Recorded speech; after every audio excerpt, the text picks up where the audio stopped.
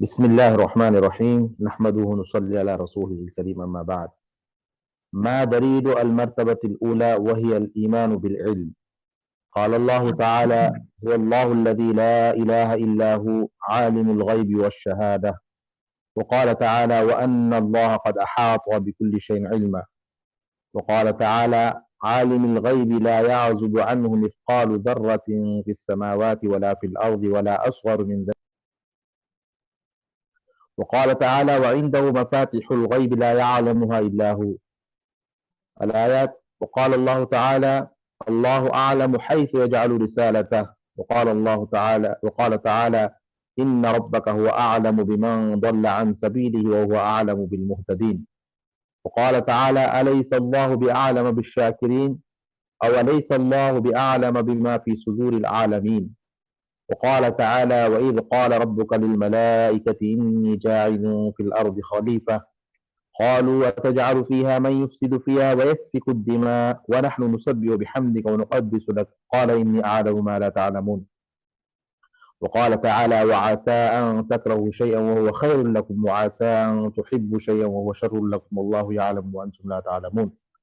وفي الصحيح قال رجل: يا رسول الله صلى الله عليه وسلم أيعرف أهل الجنة من أهل النار؟ أيعرف أهل الجنة من أهل النار؟ قال: نعم. قال: فلم يعمل العاملون؟ قال: فلم يعمل العاملون؟ قال: كل يعمل لما خلق له أو لما يسر له. صح. وفيه سئل النبي صلى الله عليه وسلم عن أولاد المشركين فقال: الله أعلم بما كانوا عاملين. وفي مسلم قال رسول الله صلى الله عليه وسلم: إن الله خلق للجنة أهلا خلقهم لها وهم في أصلاب آبائهم، وخلق للنار أهلا خلقهم لها وهم في أصلاب آبائهم. وفيه قال صلى الله عليه وسلم: إن الرجل ليعمل عمل أهل الجنة فيما يبدو للناس وهو من أهل النار، وإن الرجل ليعمل عمل أهل النار فيما يبدو للناس وهو من أهل الجنة. وفيه وقال صلى الله عليه وسلم: ما منكم من نفس إلا وقد علم الله منزلها من الجنة والنار. منزلها من الجنة والنار. قالوا: يا رسول الله صلى الله عليه وسلم فلم نعمل أفلا فلم نعمل أفلا نتكل. نعم. قال: لا أعمل فكل ميسر لما خلق له. لا اعملوا